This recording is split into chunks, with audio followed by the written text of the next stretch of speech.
Madame, Monsieur, bonsoir et bienvenue. Des élèves assis dans une salle de classe dépourvue de table-banc au lycée moderne de Cocody-André. Ces images ont fait le tour de la toile et ont suscité une vive indignation chez les internautes ces dernières 24 heures. La rédaction de Live TV s'est rendue donc sur site dans l'établissement.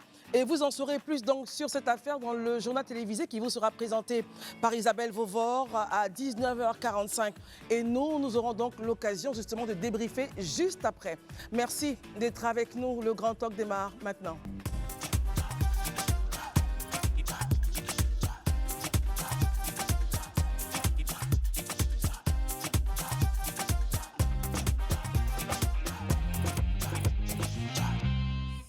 De votre fidélité à ce programme. Merci infiniment d'être avec nous tous les soirs à partir de 19h sur Live TV jusqu'à 20h30. Nous sommes avec nos amis ce soir et j'ai beaucoup de plaisir à retrouver Sarah. Bonsoir. Bonsoir Christelle, bonsoir à tous. Le plaisir est partagé. Très bien. Élisée Boloube, bonsoir. Bonsoir Sarah, bonsoir à tous. En tout cas, salut particulier à la famille Quadio, salut particulier à la famille Poissy, salut particulier à toute la Côte d'Ivoire. Merci beaucoup. Monsieur Marius Komoé, soyez salué. Bonsoir. Soyez salués également. Bonsoir à tous et à toutes. Daouda Coulibaly, bonsoir et bienvenue. Bonsoir Christelle, bonsoir à tous, bonsoir chez vous, mais surtout, comme Élisée passe de famille en famille, salut à la famille Coulibaly et surtout à Coulibaly Mamadou au niveau du budget. Je n'ai pas fait 2 familles, demain je vais essayer de faire 3 familles pour voir. Très bien, et nous saluons donc toutes les familles de Côte d'Ivoire, toutes les familles qui nous regardent d'ici et d'ailleurs. Merci de votre fidélité à ce programme. Messieurs, avant d'aller donc en seconde partie pour savoir un peu ce qui se passe du côté du lycée moderne de Cocody-André, regardons déjà l'actualité diplomatique. Et bonne nouvelle, l'ancien ministre de la Réconciliation, Kwadwo Konan-Bertin, qui a présenté ses lettres de créance au président gabonais. Voilà, il est le nouvel ambassadeur de la Côte d'Ivoire au Gabon. Et c'était donc le mardi 5 novembre dernier qu'il présentait ses lettres de créance au chef de la diplomatie gabonaise. Voilà, il dit bien, en ma qualité d'ambassadeur extraordinaire et plénipotentiaire de la République de Côte d'Ivoire, près la République gabonaise avec résidence à Libreville, j'ai présenté les copies figurées de mes lettres de créance à son Excellence, M. Régis Onanga Ndiaye, ministre des Affaires étrangères chargé de l'intégration sous-régionale et des Gabonais de l'étranger au cabinet du ministre. C'était donc le mardi 5 novembre dernier. Marius Komoé, une autre page s'ouvre pour l'ancien ministre de la Réconciliation. Ça sera au Gabon cette fois-ci. Oui, bien sûr. Après avoir servi l'État de Côte d'Ivoire en tant que ministre, le président Ouattara, en le démettant à son poste de ministre de la Réconciliation, n'a pas voulu le laisser en marge donc, de la sphère des décisions au niveau étatique. Et donc, c'est à juste titre que le président Ouattara a bien voulu le nommer en tant qu'ambassadeur. Nous parlons donc de Bertin Kwadwo Konan, de KKB, et aujourd'hui ambassadeur de Côte d'Ivoire au Gabon. Quel commentaire vous en faites? C'est la suite logique donc des rapports diplomatiques qui unissent les 2 pays depuis des années. D'abord sous le président Houphouët-Boigny, on se souvient des rapports entre la Côte d'Ivoire et le Gabon de Omar Bongo. 2 pays qui sont frères et cela n'a pas eu... Depuis les indépendances. Depuis les indépendances. Et donc même avec Bongo fils, les rapports ont continué et aujourd'hui avec le président de la transition, eh bien, qui d'ailleurs considère M. Ouattara comme l'un de ses meilleurs conseillers. Et c'est à ce titre d'ailleurs qu'il a effectué le déplacement en Abidjan pour pouvoir bénéficier des conseils du président Ouattara sur des questions essentielles qui touchent naturellement à la vie des Gabonais, mais aussi à la vie de la coopération entre les 2 pays. D'ailleurs, il avait, à son passage à Abidjan, demandé au président Ouattara de l'aider à faire lever les sanctions qui planaient sur la tête du Gabon et qui avaient été imposées à ce pays par la CEDEAO, entérinées par d'autres structures, pour ne pas dire d'autres organismes internationaux. Il faut dire que, et pour terminer, que la Côte d'Ivoire entretient des rapports donc, de coopération au niveau commercial entre les 2 États, entre le Gabon et la Côte d'Ivoire.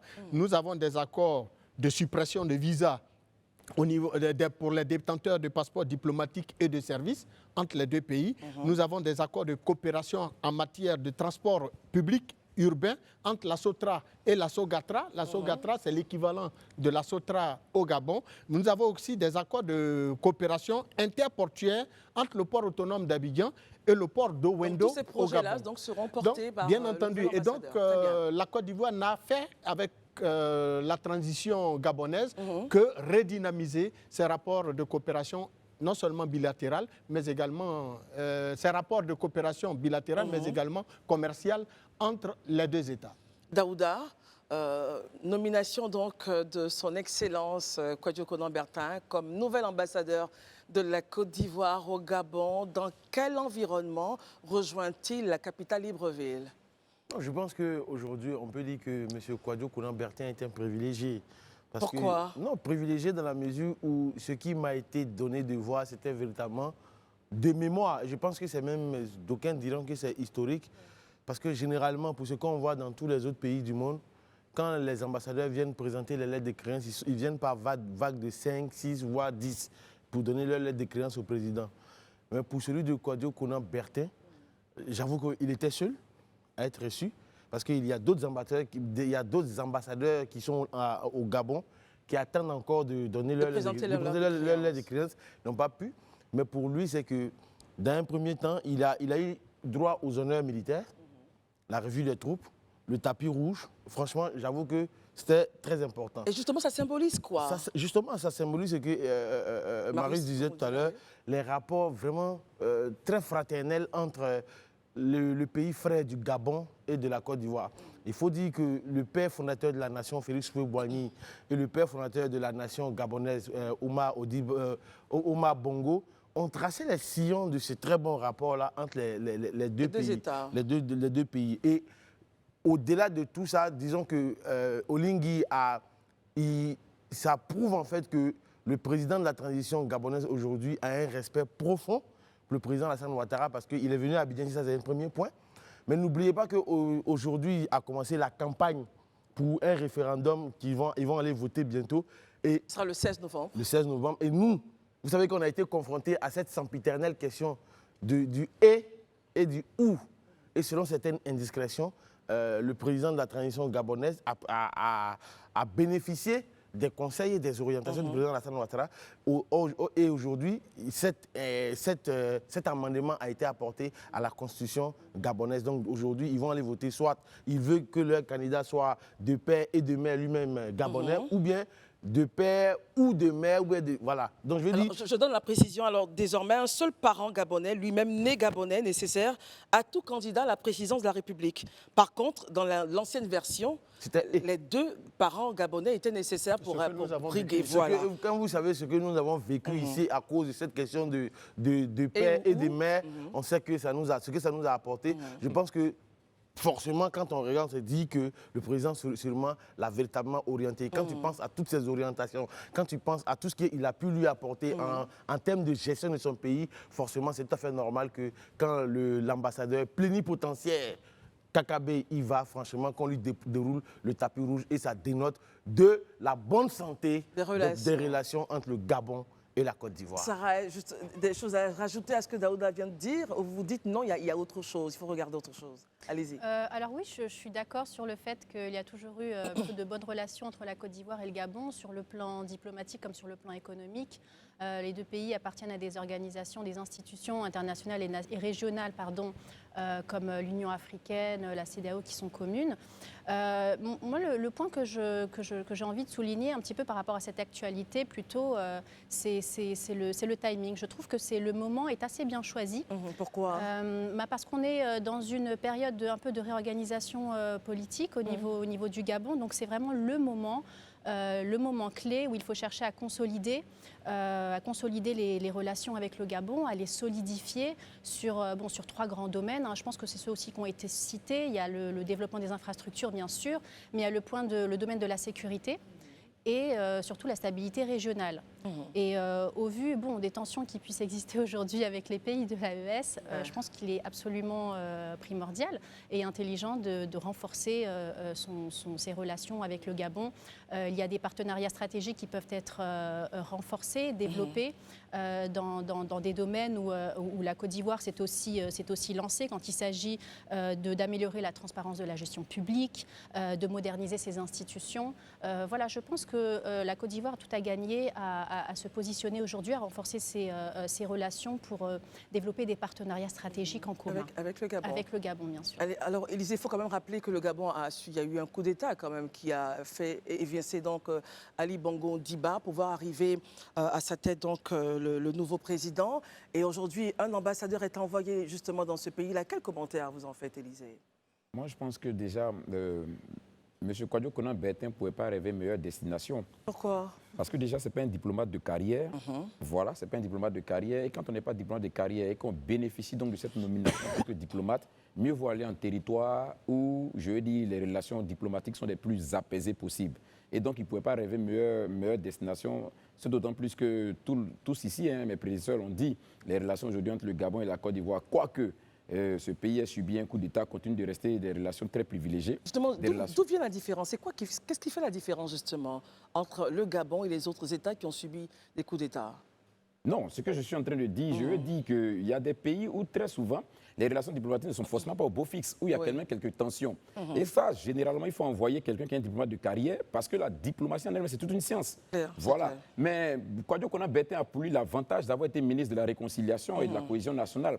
Logiquement, si tant est que, comme je le dis, il a fait ses armes à ce ministère-là, il devrait pouvoir aisément s'en sortir, en tout cas avec ce nouveau poste. Parce que la diplomatie, c'est aussi l'art de la négociation. C'est clair. Voilà, c'est l'art de la conciliation. Donc quand on a occupé pendant 3 ans et demi pratiquement un poste en tant que ministre de la Réconciliation, il est bien évident, aisé en tout cas, de pouvoir, je veux dire, s'infiltrer dans les arcanes de la diplomatie. Maintenant, comme je le dis, il ne pouvait pas rêver meilleure destination, vu les relations qui unissent en tout cas la Côte d'Ivoire et le Gabon, qui sont des relations très privilégiées, des relations assez fortes. Donc, du coup, qui le mettent dans une position assez aisée pour déjà entamer cette carrière de diplomate-là, je crois qu'il est à la très bonne porte. Et nous ne pouvons que lui souhaiter plein succès. Voilà, et que sa présence continue encore davantage à raffermir les liens déjà assez forts entre le Gabon et la Côte d'Ivoire. Très bien. Alors, messieurs, revenons en Côte d'Ivoire. Allons précisément au niveau donc de la région du Lodjibois pour rencontrer celui qu'on appelle toujours le capitaine Courage du côté du PDCI-RDA. Il s'agit du vice-président du PDCI, le ministre Maurice Kakou Dikawe, qui ne parlait pas depuis bien longtemps, mais qui a rompu le silence avec une interview qu'il a donc accordée à la rédaction du Nouveau Réveil, dans laquelle voilà, il a parlé de la Convention, de Jean-Louis Billon, la relation avec le président Thiam, l'enrôlement, la question du foncier rural. Et il se positionne vraiment comme ce qu'on appelle le sage du Lodjibois. Daouda, est-ce que c'est un avis que vous partagez? Vous dites, attention, voilà quelqu'un que le PDCI pourrait remettre encore en selle au niveau des instances. Réaction Daouda. Déjà, je vais revenir sur le contexte de la sortie de M. Gikawi que ses amis appellent communément Maurice Kakou Gikawi, qu'on appelle communément... Ah oui, j'ai dit Lodjibois, c'est le Lord, pardon. C'est le Gor. Le Gor, pardon, sorry, la région du Gor. Voilà, allez-y. Voilà. Donc, la sortie de Gikawi se justifie par l'actualité qui mine actuellement le PDCI-RDA. Dans cette sortie, il vient mettre les choses au clair. C'est un peu comme s'il mettait les petits plats dans les grands plats. Et donc, il vient en fait, en tant que ce grand frère-là, ce grand frère sage, qui vient ramener tout le monde à sa copie. Parce que il faut pouvoir situer le contexte. Il partage la part un peu en deux. Hein, oui, Daouda, non? parce qu'on sait qu'actuellement, il y a M. Jean-Louis Billon qui est en train de tambouriner un peu à la porte pour dire allons-y à la Convention. Candidat naturel, selon la tradition du PDCI, comme le dit le sage du Gor. Non, en gros, ce qui se dit, il faut que, pour situer les choses dans leur contexte, c'est quoi? C'est que lors du congrès électif de M. Tidjane Thiam, certains militants du PDCI avaient fait une motion demandant à Tidjane Thiam d'être le candidat en griffe naturelle du PDCI RDA. Mais dans son interview, M. Gikawi rappelle aux uns aux autres et à juste titre que ce n'est pas la première fois qu'au PDCI, ils ont un candidat naturel, mais cela n'empêche en rien la tenue d'une convention selon les textes du plus vieux parti. Parce qu'aujourd'hui, il rappelle à la justice, il rappelle aux gens, ce n'est pas parce que certaines personnes, il ne dit pas de nom, mais il dit d'arrêter d'ostratiser ceux qui ont d'autres positions contraires. Parce qu'à force d'ostratiser Ceux qui veulent se présenter, se présenter en les faisant passer pour des vendus, en les faisant, c'est moi qui dis ce mot-là, en les faisant passer pour des traites, finalement, vous allez les radicaliser et au finish, vous allez les perdre. Or, actuellement, est-ce que le PDCI a intérêt à perdre un militant, aussi petit soit-il? Et là, on parle de Jean-Louis Billon. Jean-Louis Billon. Jean-Louis Billon n'est pas n'importe qui au PDCI. C'est le maire de Dabakala, le seul qui a gagné une région face à un ministre, à un ex-ministre, ministre même du RAGP au nord. Ce n'est pas une simple chose. Très bien, donc, Daouda. quand je finis de dire tout ça, je pense que le Gigaoui est en train de rappeler tout le monde. Et ça prouve, pour ma part, quelque part, que le bateau PDCI est en train de quelque peu tanguer, en fait.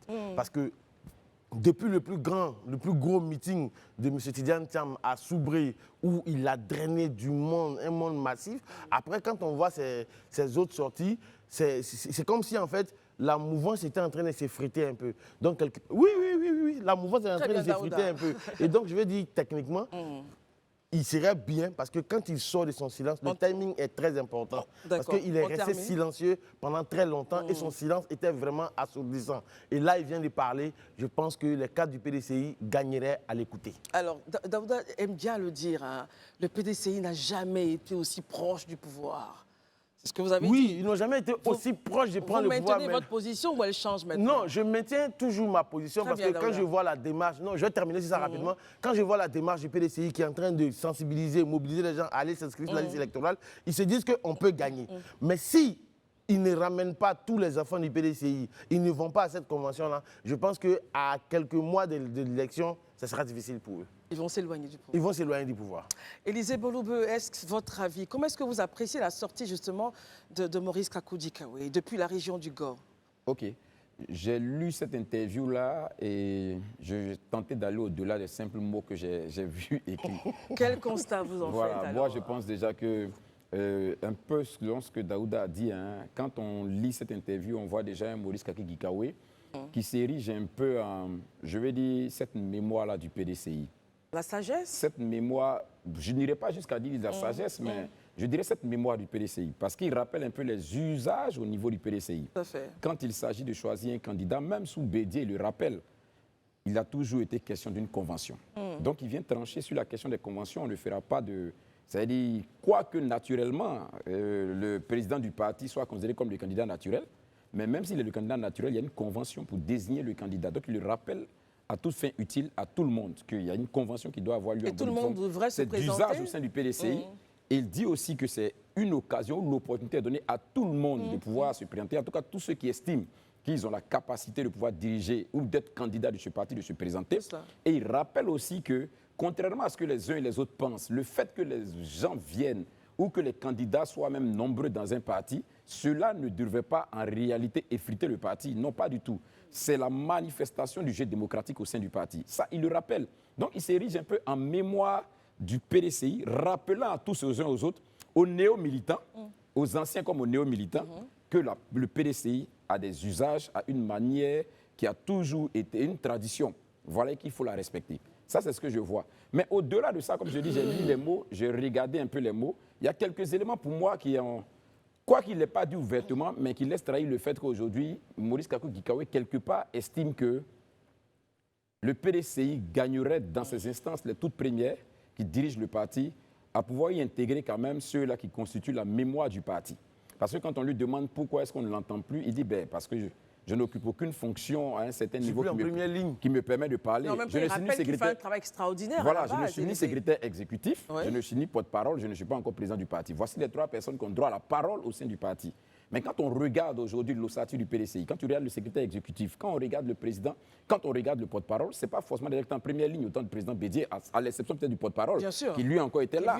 Mais en dehors de lui, ce n'est pas vraiment des gens qui étaient à ses niveaux de responsabilité. Quelle est la différence justement entre eux et Maurice Kakou-Dikaoui, le bagage, l'expérience? Non, mais en termes même de longévité dans le parti, le professeur Maurice Kakou-Dikaoui, c'est Houphouët-Boigny, c'est Bédier et aujourd'hui Thiam.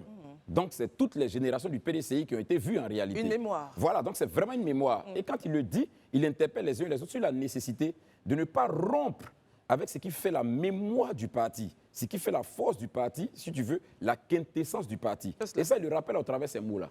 Sarah, devrait-il être... Préciser un petit truc. Daouda. Juste un petit truc, Sarah.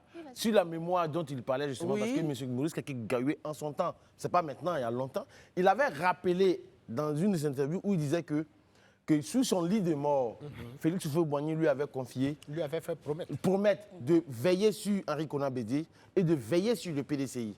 Henri Konan Bédié n'est plus. La seule chose qui lui reste aujourd'hui, Le PDCI. c'est le PDCI. Et donc, c'est ce qu'il est en train de démontrer là. Merci Daouda pour ce point important. Sarah, pensez-vous qu'il devrait être remis justement au niveau des instances, qu'étant la mémoire, étant un peu cette, on va dire, une mémoire, c'est aussi rappeler pour amener les uns et les autres à la sagesse. Devrait-il être repositionné justement pour essayer de calmer toutes ces ardeurs, éteindre ces feux qui pourraient in fine déstabiliser la cohésion du parti? Qu'en pensez-vous, Sarah? Tout à fait. Bon, déjà, je trouve que cette interview en soi, moi personnellement, me donne confiance sur le fait que le PDCI s'en remettra de cette phase un petit peu tumultueuse. On entend ici les paroles d'un homme très mature et mesuré dans tous ses propos. Il répond, je trouve, avec beaucoup de sagesse à toutes les questions, même les plus délicates. Complexe, ouais. Et on sent que c'est un homme qui parle avec son expérience. Il donne des conseils, je dirais des conseils même d'un aîné, j'ai envie de dire. Et il en ressort, j'ai envie de dire, vraiment grandi de cette interview, mais ça donne aussi un espoir vraiment positif pour le parti. J'en ai jamais douté, mais ça renforce encore plus mon idée après l'avoir écouté, notamment quand on lui pose la question un peu délicate sur la candidature de Jean-Louis Billon, où il dit voilà, que pensez-vous de sa candidature, etc., de ce que ça crée en interne. Il répond très rapidement en disant non mais attendez, c'est une première candidature, il a le droit d'avoir ses ambitions présidentielles, il est le premier, et il y en aura peut-être même d'autres. On en est à 1. Il y en aura peut-être même 2 ou 3. À nous de gérer cela de manière démocratique. Il y a une convention qu'elle ait lieu en quelque sorte. Mais il rappelle quand même la tradition du parti. Il rappelle effectivement la tradition du parti et il parle aussi de beaucoup d'autres choses. Vous voyez, par exemple, on a souvent entendu parler de tous ces problèmes par rapport à la liste électorale, etc. Et lui, ce qu'il dit, c'est qu'effectivement, il y a des problèmes quant aux inscriptions sur la liste électorale. On note ces irrégularités, ces documents qu'on demande à certains endroits et pas à d'autres, etc. Mais ce n'est pas la fin du monde.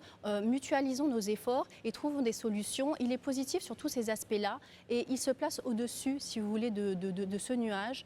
Et de ce que je retiens de cette interview, c'est que il ne faut pas oublier, mettre de côté nos anciens qui ont des messages très, très, très sages à faire passer. Et il donne l'espoir que ça se résolvera très rapidement au sein du PDCI. C'est ce qu'on ressent en tout cas quand on l'entend. Maurice Komoué, est-ce que vous partagez justement l'avis de nos amis sur le plateau? Vous avez une autre opinion? Maurice Kaké-Gawé a encore beaucoup de choses à partager. Je reviens sur ma question. Devrait-il être remis justement au niveau des instances qui portent la voix du parti? Excusez-moi, je n'ai pas répondu à la question. C'est pas grave. À l'évidence, cette interview démontre toute la grandeur et la tempérance qui milite en sa faveur pour avoir géré des situations semblables dans le cheminement de la vie politique. Élisée l'a rappelé, il a survécu au Houphouët-Boigny, au président Bédié. Et n'oubliez pas que même sous Bédié, on avait connu même les soubresauts de tendance de candidature face à Bédié. On se rappelle encore de la candidature de Kakabé. Et d'ailleurs, de 1996, comme l'a dit lui-même M. Dukawé, jusqu'à son décès, M. Bédié, paix à son âme, avait toujours favorisé la candidature multiple. Ce n'est pas moi qui le dis, c'est M. Dukawé, ancien secrétaire exécutif du parti qui le dit. Et même il a été plus loin. Il n'est pas normal, et Daouda a employé le même terme, le même verbe qu'il a utilisé, il n'est pas normal d'ostraciser des individus, des compétences, des cadres au sein du parti qui ont des ambitions. Et toute ambition est légitime, sauf ceux qui ne veulent véritablement pas évoluer. Jean-Louis Billon, hein. Mais bien entendu, mais au-delà de Jean-Louis Billon, tout autre cadre du parti peut prétendre d'être le porte-étendard du parti à une élection présidentielle. Et M. Billon, en exprimant cette volonté, fait montre de grandeur, de volonté manifeste et de servir le parti à un poste aussi stratégique. Il revient donc. Je reste avec vous, Maurice Komoué. Pendant qu'il le fait, Il rappelle aussi, en plusieurs points de l'interview, qu'au PDCI, il y a une tradition. Le président du parti est toujours le candidat naturel. Il parle des candidatures à la Convention, celle de Jean-Louis Billon et d'autres à venir, mais il rappelle cela. Mais il le dit, oui. en même temps qu'il le dit, sans l'avoir dit, mais il a dit aussi que la tradition, c'est le consensus. Oui. Il ne le dit pas ça clairement présente comme les ça. deux schémas. Il présente les deux schémas, mais il dit toujours que depuis 2016, le président Bédié a favorisé les candidatures multiples. Mais au final, ils adviennent à une candidature unique. Mais cela passe par le consensus. C'est pour ça qu'il emploie le mot ostracisé. Il ne faut pas donc balayer du revers de la main les volontés qui s'affichent au sein du parti au niveau des cadres. Ce n'est pas parce qu'on veut voir le président du parti choisi par le Congrès en tant que président du parti être le porte-étendard du parti pour les prochaines élections qu'on peut empêcher les uns et les autres d'avoir cette ambition. D'ailleurs, M. Jean-Louis Billon ne fait autre chose que de demander la tenue des bureaux politiques, qui sont des cadres également de discussion qui font véritablement vivre le parti. Il demande la tenue d'une convention. Mais la tenue d'une convention est également la voie d'expression démocratique pour le choix définitif d'un candidat. Auquel cas, eh bien, au PDCI, Parti démocratique de Côte d'Ivoire, on devrait quand même apprendre à l'ensemble des autres partis, et M. Djikaoué l'a dit dans son interview, en faisant les conventions, le PDCI ne fait qu'apprendre aux autres partis à de plus en plus être plus démocratiques dans le choix de leurs candidats. Et donc, M. Jean-Louis Billon n'a pas tort d'exiger la tenue et des bureaux politiques, mais surtout de la convention. Alors, est-ce que vous pensez que cette sortie du ministre Kakou Djikaoué pourra ramener, donc, comme j'aime à le dire, la balle au centre, calmer les ardeurs et emmener tout le monde à se rappeler justement le modus operandi du parti? Sarah, réaction? Oui, je pense qu'il a vraiment cette capacité et s'il pouvait s'impliquer plus peut-être au niveau... Mais le problème, c'est qu'il dit qu'aujourd'hui, il apprécie être sur le terrain. Être plus en contact avec le personnel du parti, avec la base, avec la population et les jeunes, et que du coup, ça, c'est plutôt peut-être la responsabilité des personnes qui sont au niveau du bureau. Mais on a besoin, au vu de son expérience, de sa manière de tempérer les choses et du poids qu'il représente au sein du parti, de venir peut-être réconcilier les différents groupes. Élisée, votre point de vue, est-ce que justement cette sortie du ministre Kakou Djikaoué pourra ramener la paix dans la Maison Verte? Mais je pense qu'elle devrait enseigner tous au PDCI. Quand on sait un peu tout ce qui a prévalu avant le congrès du PDCI, comment le professeur Djikaoué, en tout cas de la vie de plusieurs, a été plus ou moins ostracisé, sorti aujourd'hui et tenu de tels propos, je pense que c'est une leçon qu'il donne à tout le monde sur la nécessité de garder en tête l'essentiel. On peut avoir quelques frictions sur le chemin, mais ne perdons pas de vue l'objectif, qui est d'être unis en prélude, en tout cas, aux prochaines élections. Parce que, in fine, au-delà de nos querelles d'individus, on a un objectif, celui-là, de pouvoir aller aux élections présidentielles et les remporter. C'est ce qu'il dit. Donc, il ramène tout le monde sur la nécessité de garder en esprit l'essentiel, c'est-à-dire la conquête du pouvoir en 2025. Daouda? Pour moi, une chose est certaine, c'est qu'il faut que le PDCI se dise aujourd'hui qu'il faille ramener toutes ces personnes-là qui suivent la voie du congrès électif, qui se sont à un moment plus ou moins sentis frustrés. Il faut les ramener dans le jeu politique. Parce que de mon analyse, je vais dire, Élisée en parlait tout à l'heure quand il parlait à part M. Soumaïla Bredoumi, qui était aux côtés du père Bédié, qui était virevoltant jusqu'à cette période-là. Quand on regarde le président du PDCI, M. Tidiane Thiam, ou bien son secrétaire exécutif, je veux dire, pour quelqu'un qui a une dimension comme Djikaoué, ils ont besoin de savoir au niveau du secrétariat général pour qu'il puisse véritablement parler. Parce que secrétariat exécutif. Secrétariat exécutif. Parce que sans faire d'insultes à Aimou Sylvestre, je pense que M. Aimou Sylvestre n'est pas de la trempe de Djikaoué. Et le dit, ce n'est pas une injure. Pourquoi? Au-delà de l'expérience et du temps passé donc auprès du père fondateur et du président Bédié, y a-t-il des choses quand même qui pourraient justifier la position d'Aimou, Daouda? Non, mais essayons de comparer la position d'Aimou Sylvestre et celui de Djikaoué au niveau de la dimension nationale. On ne parle pas d'une élection de quartier, on ne parle pas d'élection d'une commune.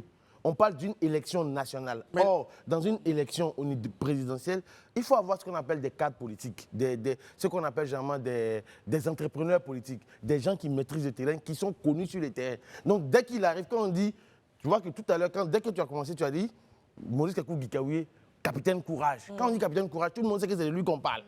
Mais aujourd'hui, concrètement, le PDCI veut se rapprocher du pouvoir, veut récupérer le pouvoir d'État. Je pense qu'ils ont besoin de personnes qui ont du coffre politique pour le faire. Et sincèrement, c'est véritablement mon avis. Analyse, on respecte justement. Est-ce que justement le président du PDCI ne l'a pas choisi à dessein, le docteur Emou? Non, mais votre réaction? Monsieur Emou, le docteur Emou est un brillant cadre, reconnu par ses pairs. Bien sûr. On ne peut pas lui jeter les pierres parce que tout simplement, il n'a pas... chacun de nous vient dans une institution, dans un service, à la suite d'une nomination, avec ses capacités, ses valeurs. Et il en a aussi à vendre, M. Emou Sylvestre. N'empêche que, et comme le disait Daouda, M. Dukaoué a été quand même ministre de la République, il a travaillé avec le père fondateur, ensuite avec son dauphin, qui fut le président Feu Bédier. Bon, il a servi le PDCI à divers titres. Il a même travaillé avec le président Ouattara, dans le cadre donc, du RHDP. Donc, c'est quelqu'un qui a cumuler une certaine forme d'expérience qui aujourd'hui devrait mettre, comme vous l'avez dit tantôt, n'était-il pas nécessaire que le président Tidiane Thiam rappelle auprès de lui tous ces cadors, tous ces ténors de la politique du PDCI qui sont encore vivants et qui sont bons pour le service. Très bien. Alors, quand par exemple il dit n'ostracisez pas justement tout candidat du parti, tout cadre du parti qui veut exprimer sa volonté d'être le candidat, le porte-étendard du parti à la présidentielle, parce que quand vous l'aurez ostracisé, vous le radicalisez, et quand vous l'aurez radicalisé, vous l'aurez perdu. Ça, on l'a déjà dit. Et donc, il appelle donc le parti et le secrétariat exécutif, contrairement aux propos tenus par M. Bredoumi, qui lui, par exemple, disait que si des gens ne veulent pas accepter les décisions de du Congrès, il ne faudrait pas le mot est trop fort. Il a dit emmerder, qu'ils les emmerdent. Mais pour un porte-parole du parti, il devrait savoir aussi... Non, on ne va pas revenir là-dessus. Oui, mais je le dis de façon claire et distincte, parce que nos hommes politiques doivent avoir le langage courtois. Très bien. Ils doivent avoir un langage convenant.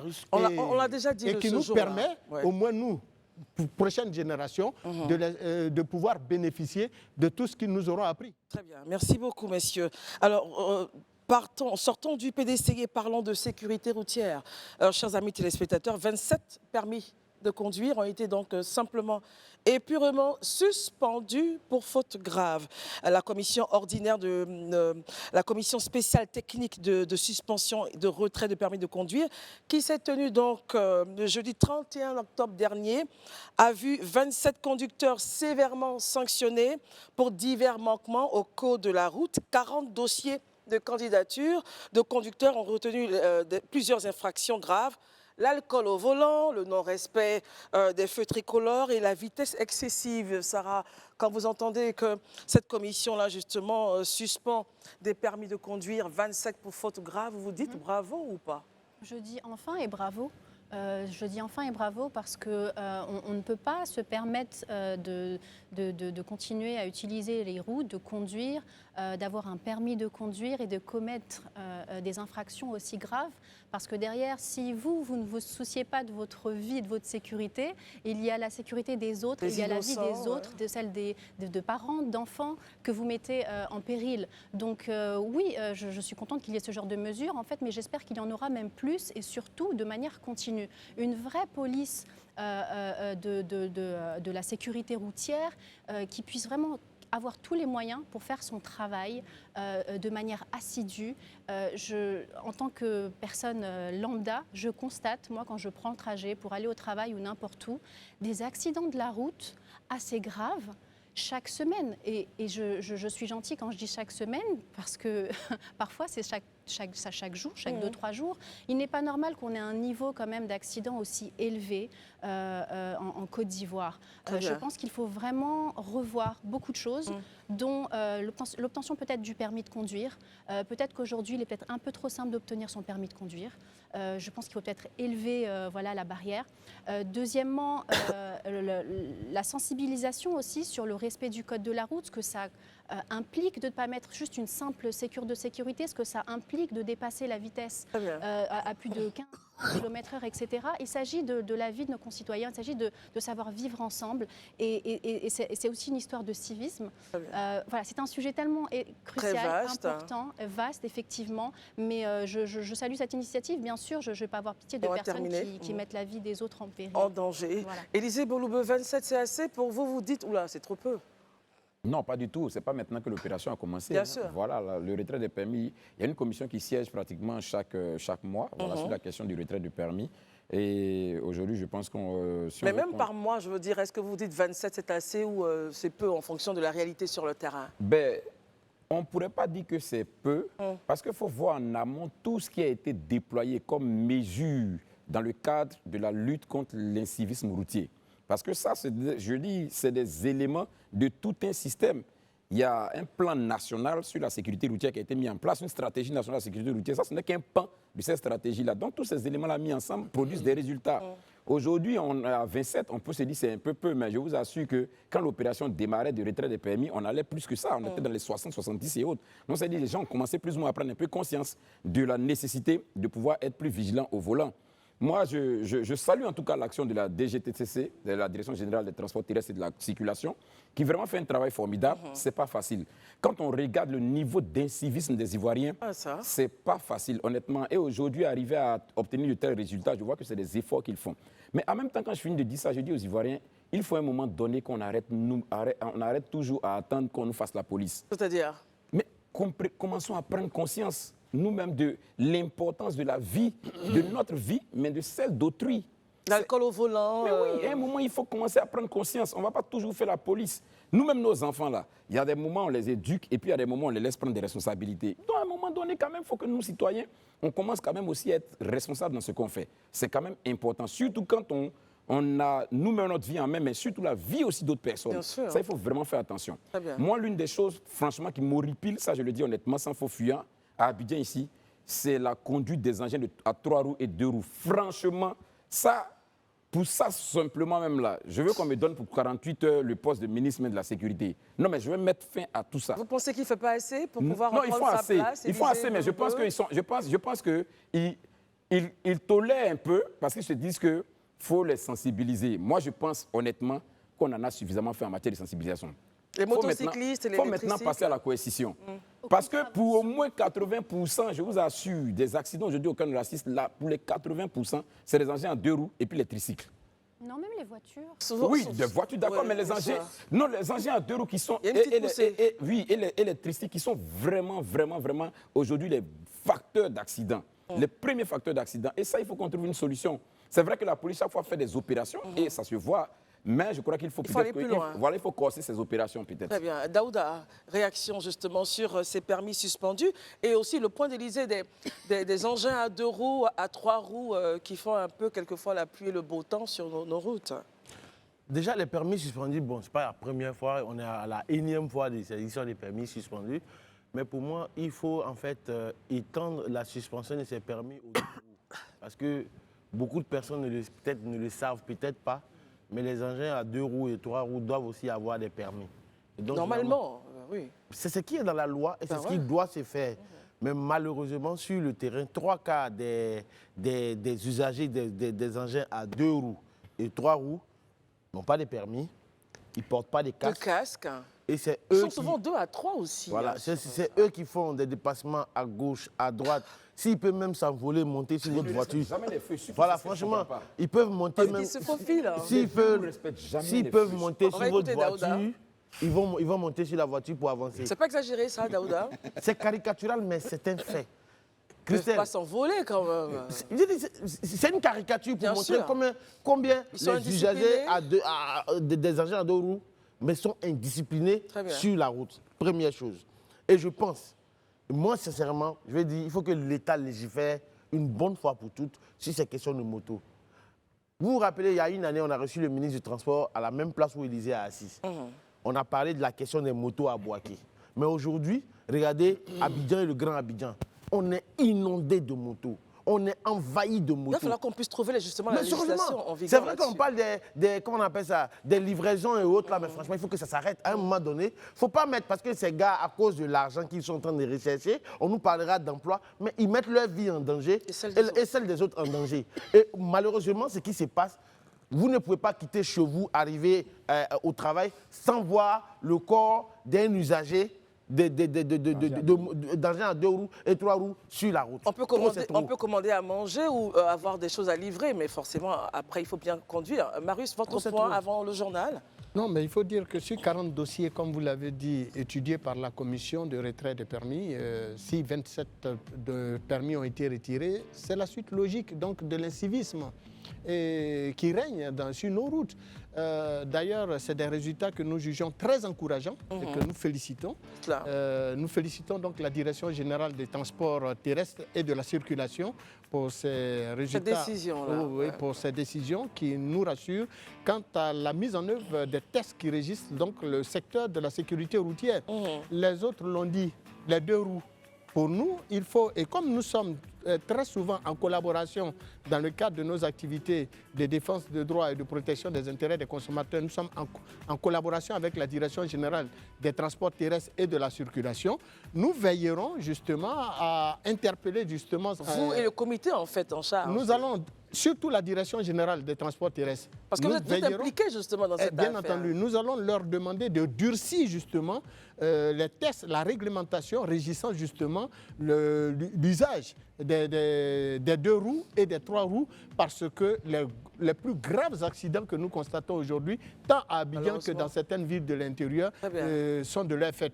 Aujourd'hui, leur action a permis aujourd'hui à la Côte d'Ivoire de réduire au moins de 31% le nombre d'accidents que nous constatons au titre de chaque année. Pendant qu'on parle de cela, justement, Daouda, on a peut-être des opérations de police par rapport à cela. Oui, on parle d'opérations de police, il y a des bons policiers et c'est le lieu pour moi d'attirer l'attention de mes chers amis policiers. Ça veut dire quoi, des bons policiers? Oui, mais parce qu'il y a certains qui s'adonnent à de la corruption. Ils arrêtent des motos, mais juste, aujourd'hui, les policiers, pour certains, ils n'arrêtent plus de voitures. Ce ne sont que des motos qui vont arrêter, ils vont les récupérer 1000 francs, 2000, 5000 pour laisser les motos. On a même vu un cas qui s'est fait filmer et qui après qui s'est fait sanctionner. C'est le lieu d'attirer l'attention de nos amis. S'il vous plaît, faites respecter simplement la loi. Si ces motos ne sont pas arrêtées, parce qu'ils n'ont pas de plaque, ils n'ont aucun papier, mais ils roulent sur nos voies. Ils n'ont même pas le permis de conduire. Ils n'ont même pas de permis. Avec 5000 francs, ils doivent passer. On fera... Stop à la corruption. Et juste après, on reviendra sur l'affaire des tables bancs dans le lycée moderne d'Angré. À tout de suite. Merci d'être avec nous pour la seconde partie de ce temps d'antenne. Nous revenons justement sur cet élément dont nous vous parlions à l'entame de ce temps d'antenne, présenté justement dans le journal par Isabelle Vauvor. On va se rappeler cet élément du lycée moderne de Cocody en Gré, c'est ça, oui, ça. Avec ces images d'élèves sans table banc dans les salles, mais on va dire bonne nouvelle, les tables bancs sont arrivées aujourd'hui même. Regardez. Nous sommes réellement et effectivement au lycée moderne Cocody en Gré. Regardez la souffrance de madame le proviseur et des professeurs. Messieurs et dames, ce n'est pas pour faire des buzz, mais c'est la réalité de notre lycée. Lycée moderne Cocody en Gré. Il n'y a pas de table banc. Les élèves sont assis à même le sol pour faire les cours. C'est la réalité. Regardez comment je suis assis. Il n'y a pas de table, il n'y a pas de banc. C'est des bancs qu'on nous a envoyés, mais les bancs sont tous, on peut dire, abîmés, détruits. Donc, s'il vous plaît, messieurs et dames, c'est un cri de cœur. Voilà la vidéo première donc, qui a circulé sur les réseaux sociaux, justement, qui montrait l'état des lieux, justement, dans cette salle du lycée moderne de Cocody en Gré. Élisée Boloube, vous étiez sur le site pour aller vérifier de par vous-même la véracité, justement, présentée par cette vidéo-là. Ensuite, on a vu un peu tout le déroulé compris donc les événements dans la journée. Mais racontez-nous un peu votre expérience, très chère. Ce matin, quand je me suis levé, comme tous les Ivoiriens qui ont ce réflexe-là de regarder, de parcourir un peu la toile, voir un peu tout ce qui s'y passe, j'ai été donc interloqué de voir cette vidéo-là. Et comme j'aime à le faire, je me suis dit, mais il faut que je me rende sur les lieux. pour essayer de me rendre compte de l'évidence, de la véracité de ce que nous sommes en train de voir dans cette vidéo. C'est d'autant plus qu'on sait que les réseaux sociaux aujourd'hui sont sujets à manipulation. J'y suis arrivé effectivement et je me suis rendu, quand je suis arrivé au lycée, je me suis rendu directement au bureau de Madame le proviseur. Oui. Et j'ai été accueilli par ses secrétaires qui tout de suite m'ont reconnu parce qu'elles suivent un peu l'émission et qui sont donc allés informer. J'ai demandé à rencontrer Madame le proviseur. Donc ils sont allés voir Madame le proviseur pour lui dire que je suis là. J'ai décliné mon identité, Élisée Bolubé, journaliste. Et vous étiez venu vérifier les faits. Voilà. Et donc elle rentre. Elle ressort juste quelques minutes, je dirais même quelques secondes après, avec comme pour réponse, Madame le proviseur dit qu'elle ne peut pas vous recevoir. Qui ressort? La secrétaire? La secrétaire. Madame le proviseur dit qu'elle ne peut pas vous recevoir. Je suis vraiment hébété. Je dis, mais elle n'a même pas l'objet de ma visite et elle refuse de facto de me recevoir. Est-ce qu'elle sait pourquoi je suis là? Que ce n'est pas normal. Je pense que pour une administration, quand quelqu'un vient rencontrer une administration, la première chose à faire, c'est déjà d'écouter la personne, savoir pourquoi elle est là. Et la secrétaire qui me dit, ben, monsieur, veuillez patienter, elle dit qu'elle ne peut pas vous recevoir, mais je vais voir, on m'envoie donc chez son adjointe, une dame qui est son adjointe là, et qui se prend comme son adjointe, que je retrouve dans la salle multimédia, et qui s'excuse de me recevoir là parce qu'elle est en train de travailler. Je ne trouve aucun inconvénient. Et je lui dis que je suis venu effectivement parce que j'ai vu une vidéo fusée sur la toile et je voudrais en savoir un peu plus. Je suis venu, comme tout bon journaliste, à l'information pour savoir ce qu'il en est. Et la dame qui me rétorque que, ben monsieur, nous avons des procédures. Vous devez vous rendre à la DREN, faire un courrier en bonne et due forme, déposer à la DREN. Et puis, la DREN maintenant va aviser si vous pouvez venir avoir l'entretien que vous voulez. Moi, que pensez-vous justement de cette réaction? Est-ce que ce n'est pas le process administratif? Non, moi, je vous dis honnêtement, moi, je ne suis pas passé par le dos de la cuillère. Je lui ai dit que je prends bonne note de ce que vous me dites, mais je ne ferai pas cette procédure. Je suis très clair avec vous. Je respecte vos procédures, ce sont vos procédures administratives, mais moi, je fais un travail qui a des règles. Je vous ai dit que j'ai une vidéo qui traîne et j'ai vu la vidéo, je suis venu me renseigner. Vous dites que la procédure, c'est de faire un courrier en bonne et due forme à la DREN. Je ne pourrais pas m'engager dans cette procédure. Ça, je vous le dis ouvertement. Mais je vous dis aussi que si d'aventure, ce sujet devait faire objet de discussion durant l'émission du Grand Talk, je dirais à l'endroit de toute la nation, devant le monde entier, tout ce qui s'est passé ici, comment j'ai été reçu, que je considère, à mon avis, comme un peu de mépris, parce que je ne suis même pas venu en position d'hostilité. J'ai voulu juste savoir, je pense que l'idéal aurait été quand même qu'on m'accorde une oreille attentive et qu'on me comprenne, et qu'on même me dise que la question est au niveau de la hiérarchie, permettez que la hiérarchie nous donne des instructions. C'est tellement simple. Ça, c'est un problème vraiment dans nos administrations. Je n'arrive pas à comprendre ce mépris qu'on a quand on voit tout juste un journaliste, mais quand on voit quelqu'un qui veut juste s'informer, on est braqué et puis on se met en position défensive. Ça, vraiment, je suis choqué. Bon, ça, c'est une expérience que je mets de côté. J'estime pour ma part que chacun a son éducation et sa manière de fonctionner. Et ça, je ne vais pas en vouloir à quelqu'un pour ça. Mais j'estime que notre administration devrait changer son mode de réception et d'accueil des gens qui viennent à l'écoute, en tout cas, ou bien pour s'enquérir de ce qui se passe dans les établissements. Voici un peu mon expérience sur la question. Maintenant... le point de fait de voir qu'après, quand même, les tables bancs sont arrivées à l'établissement et tout cela. Oui, sur cette question, déjà, moi... Je ne me suis pas limité au fait qu'on m'ait refoulé. J'ai cherché à avoir des informations, j'ai appelé des gens qu'il fallait, même au niveau du ministère. J'ai eu même les responsables au niveau du ministère qui m'ont expliqué effectivement qu'il y avait une demande de table blanc qui avait été émise depuis quelque temps quand même, émanant du lycée. Et à cet effet-là, tout était en train d'être mis en œuvre pour que ces tables blancs arrivent. Et justement, ces tables blancs sont arrivées aujourd'hui. Curieusement, après la vidéo, je ne vais pas... Ça peut être peut-être planifié, Élisée, vous dites curieusement. C'est ce que je dis. Je dis, je ne vais pas prêter des intentions aux uns aux autres. Voilà, je note juste que les tables bancs sont arrivées. Et c'est l'information qu'on m'a donnée. Mais je note pour ma part, et j'ai aussi appris que la salle n'est pas... Les salles où la vidéo a été faite, ce n'est pas des salles qui sont utilisées pour l'instant. Mais j'estime quand même que pour une école, avoir des salles, aujourd'hui, surtout que la question des salles devient difficile, avoir des salles et ne pas les utiliser, je ne sais pas à quoi cela répond. Et puis, bon, cette salle-là, quand on regarde, on voit un peu qu'elle est un peu délabrée. On m'a donné comme pour raison que c'est des salles qui étaient en instance d'être réhabilitées. Et tout ça, donc, ce qui fait qu'elles n'étaient pas utilisées. Mais quand même, quand on sait que les vacances scolaires durent 3 mois et quand on sait que la rentrée scolaire a débuté, ça fait pratiquement près de 2 mois, avoir encore des salles qui n'ont même pas encore amorcé le début de réhabilitation, je pense qu'il faut à un moment donné avoir le courage de reconnaître humblement qu'on a fauté, qu'on a failli à un certain niveau. C'est humain. Très bien, c'est humain. Je ne sais pas pourquoi toujours on veut force. C'est humain. Il peut arriver qu'on faute. On est des hommes. On n'est pas infaillible. On a fauté. On n'a pas fait les choses dans les règles de l'art. On le reconnaît. On le corrige. Ça nous grandit. Très bien. Daouda, quel est votre commentaire justement sur les événements qui se sont produits aujourd'hui du côté du lycée moderne d'Angré?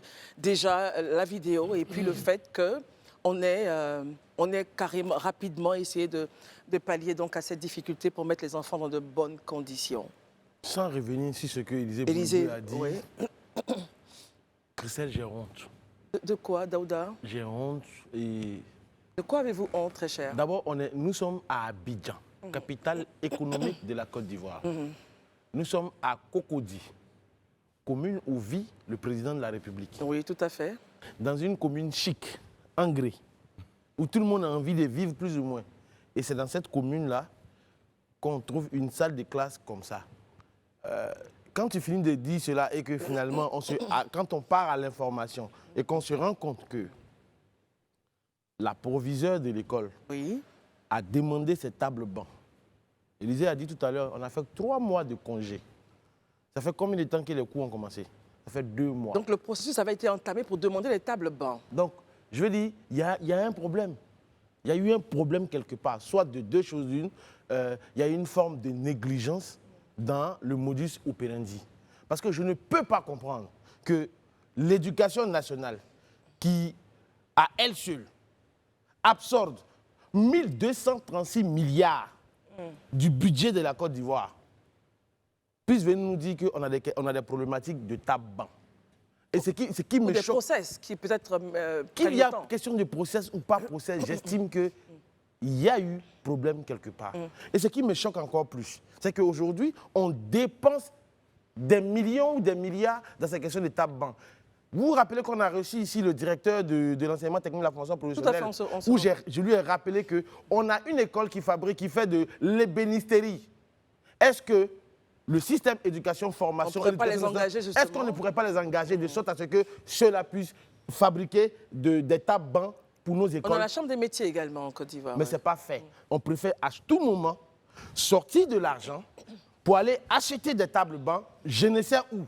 Moi, pour ma part, j'estime que c'est honteux. Honteux dans la mesure où ces cas d'école boutique, ces cas où des élèves sont assis à même le sol en train d'apprendre, véritablement, on voit ça à Petit Djouekoué, dans les petits villages reculés, quelque part là-bas, mais pas à Abidjan. Pas à Abidjan. Et j'estime qu'il y a eu problématique quelque part. Ça, c'est le premier point. Le deuxième point, donc, que j'aimerais soulever ici, c'est vrai qu'on est en train de parler J'estime que le ministère a fauté. Ça, c'est mon point.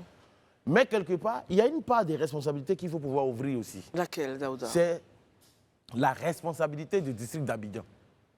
Qui, selon les textes, en réalité... Parce que la loi en la matière est claire, parce qu'on dit en matière d'enseignement et de formation professionnelle, l'élaboration, la mise en œuvre et le suivi des plans de développement des enseignements et de la formation professionnelle du district en harmonie avec les programmes nationaux.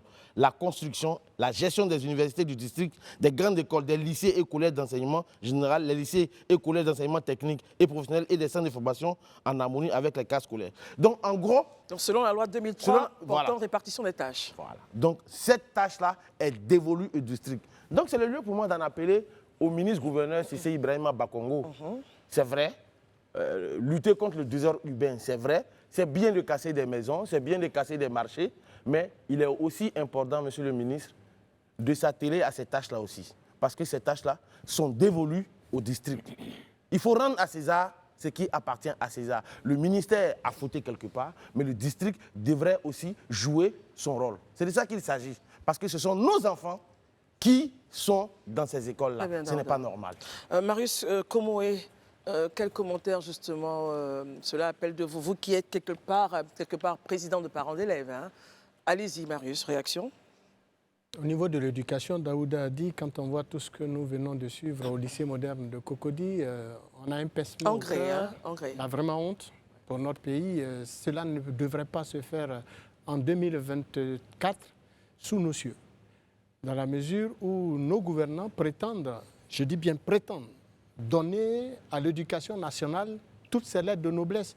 Et d'ailleurs, la ministre en charge de ce département ministériel n'a de cesse d'œuvrer, malgré les difficultés réelles qui sont les siennes, elle n'a de cesse d'œuvrer à donner à cette éducation nationale, à ce système éducatif national, toutes ses lettres de noblesse.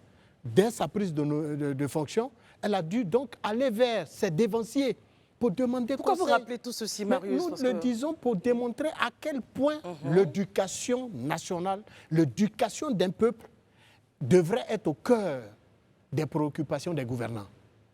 En Côte d'Ivoire, voir ce que nous venons de voir, lorsque nous, parents d'élèves, nous payons l'école, là où l'État nous dit l'école est gratuite, on continue de payer l'école. Revenons, soyons vraiment spécifiques à ça pour ne pas être loin que les autres. Mais c'est l'argent que nous payons là, C'est cela. qui doit servir à faire justement ces tables bancs. Daouda vous disait que le budget de l'éducation nationale, tenez-vous bien, en 2021, ça se chiffrait à 960,44 milliards. En 2022, le budget de l'État de Côte d'Ivoire alloué à l'éducation nationale se chiffrait à 1087,3 milliards. Et en 2023, l'année dernière, ce budget était à 1212,4 milliards. Mais c'est énorme. Mais quand la proviseure, par exemple, nous dit que le process avait déjà été engagé, mais assurément la lenteur de l'administration a dû prendre le pas dessus, comment est-ce que vous réagissez à cela? Je voudrais bien lui dire, Madame le proviseur, les Ivoiriens ne sont pas dupes. Elle disait dans cette vidéo que tout fonctionne bien dans son établissement. C'est inacceptable de le dire là où la vidéo atteste aisément et sans embâche que votre école ne fonctionne pas bien. L'enseignant qui a fait cette vidéo, c'est un cri de cœur, mais c'est un cri de cœur partagé par des responsables d'établissements publics qui nous ont envoyé même des messages dès lors qu'ils ont appris que justement, notre émission parlera de la situation. Mais elle a dit que, elle a dit que son établissement fonctionnait bien. Elle dit que son établissement fonctionnait bien. Mais voilà. Ton établissement ne fonctionne pas bien, Madame la directrice, là où il n'y a pas de banc, où des classes sont totalement délabrées. C'est la même chose dans beaucoup d'établissements à l'intérieur du pays, y compris chez moi, même à Abengourou. À Niassue, oui, bien sûr. À Niassue, on n'a pas de table banc, mais on n'a même pas d'enseignants pour certaines matières spécifiques. Jusqu'à présent, pour des élèves au lycée moderne d'Aniassue, pour des élèves qui sont en terminale et qui préparent le bac, pour des élèves qui sont en troisième et qui préparent le BPC, dans certaines matières spécifiques, les élèves n'ont pas d'enseignants. Et les efforts entrepris par les parents en vue d'attirer l'attention de la tutelle pour ne serait-ce qu'affecter des enseignants dignes de ce nom dans ce lycée. Et c'est le cas de plusieurs autres établissements publics. Comment appréciez-vous la réaction justement de voir les tables bancs venir justement après... C'est le médecin après la mort. Si d'ordinaire cet enseignant n'avait pas eu ce courage, on est prêt à les sanctionner lorsqu'ils font des grèves. Mais il faut mettre les conditions idoines à leur disposition pour qu'ils donnent les cours comme il le faut. Comment est-ce qu'un ministre accepterait de venir s'asseoir dans des conditions pareilles pour donner des cours? Est-ce qu'un chef d'État est responsable de l'administration publique qui vivent grâce à nos impôts? Eux-mêmes, ils n'ont même pas un centième, mais ils vivent grâce à nos impôts. Ils ont des véhicules, ils dorment, ils roulent carrosse, ils sont heureux chez eux, mais grâce à nos impôts. Et puis, ils nous narguent.